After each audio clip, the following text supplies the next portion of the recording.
The model millionaire. Unless one is wealthy, it is no use in being a charming fellow. Love is the privilege of the rich and not for the unemployed. The poor should be practical. These are the great truths of modern life which Yogi Erskine never realized. Poor Yogi. He never said an ill-natured thing in his life. He was good looking, with crisp brown hair, a clear-cut face and grey eyes. He was popular and had every ability except that of making money. His father had left him nothing more than his sword and a history of the Peninsular War in 15 volumes. Yogi lived on £200 a year that an old aunt allowed him. He had tried everything to earn money. He had gone on the stock exchange for 6 months. He had been a tea merchant for a little longer. Ultimately, he became nothing more than a delightful, useless young man with a perfect face and no profession. But he was in love. The girl he loved was Laura Merton, the daughter of a retired colonel. They were the most handsome couple in London and had not a penny between them. The colonel would not hear of any engagement. Come to me, my boy, when you have £10,000 of your own. And then we will see about it. He used to say.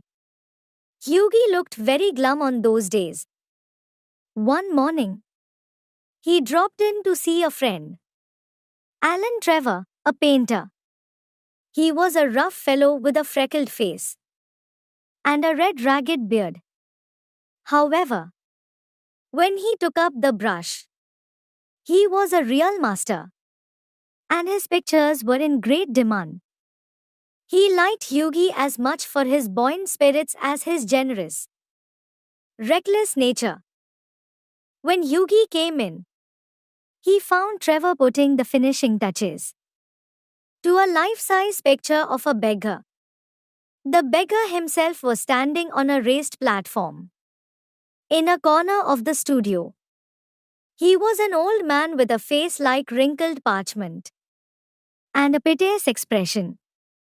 Over his shoulders was a tattered, coarse brown cloak, and his thick boots were patched.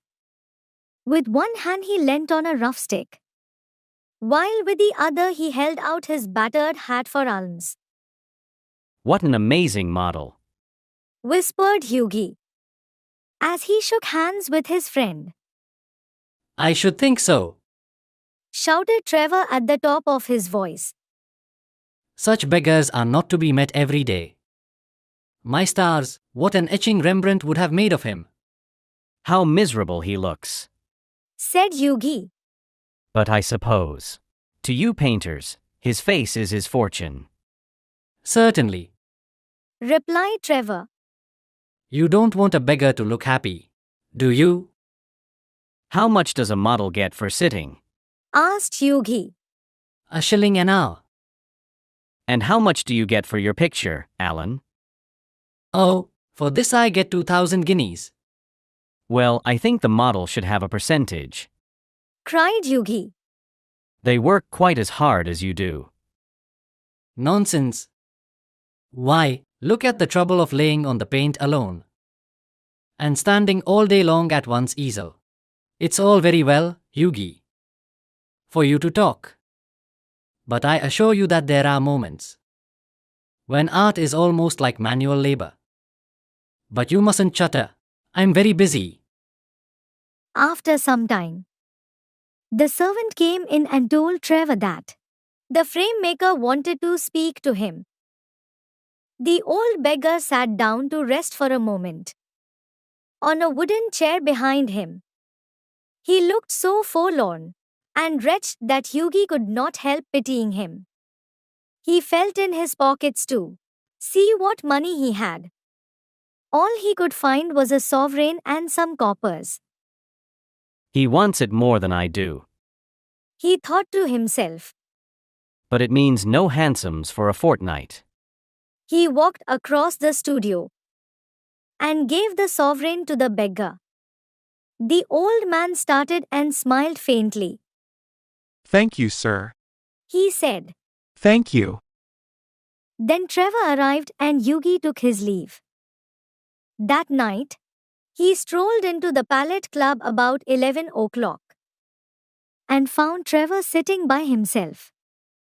Well, Alan, did you get the picture finished? He asked. Finished and framed. Answered Trevor. By the way, that old model you saw is quite devoted to you. I had to tell him all about you.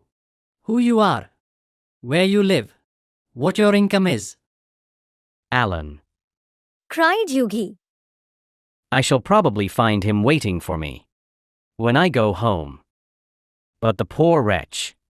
I wish I could do something for him. I have heaps of old clothes at home. Do you think he would want any of them? His rags were falling to bits. But he looks splendid in them. Said Trevor. I wouldn't paint him in a frock coat for anything. However, I'll tell him of your offer. Alan. Said Yugi. You painters are a heartless lot. Our business is to show the world as we see it, not to make it better. Replied Trevor. And now tell me how Laura is.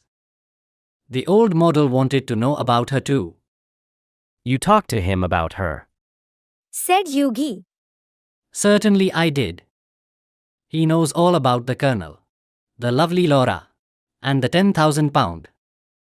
You told that old beggar all my private affairs. Cried Yugi, looking very red and angry. My dear boy, Said Trevor, smiling. that old beggar, as you call him, is one of the richest men in Europe. He could buy all London tomorrow. He has a house in every capital and dines off gold plates. What on earth do you mean? Exclaimed Yugi. The old man was Baron Hosberg. Said Trevor. He is a great friend of mine and asked me to paint him as a beggar. It's a millionaire's fantasy. I must say he made a magnificent figure in his rags. Or rather, my rags. They are an old suit I got in Spain. Baron Hausberg. Cried Yugi in dismay. Good heavens. I gave him a sovereign. Trevor burst into a roar of laughter. You might have told me. Said Yugi sulkily. And not let me make such a fool of myself. Well, to begin with, it never entered my mind that you went about distributing arms in that reckless way. Besides, I didn't know whether Hosberg would like his identity mentioned. What a fool he must think of me. Said Yugi. He walked home that evening, feeling very unhappy and leaving Alan Trevor in fits of laughter. The next morning, an old gentleman came to Yugi's house. I have come from Baron Huasberg. He said. Please offer him my sincerest apologies.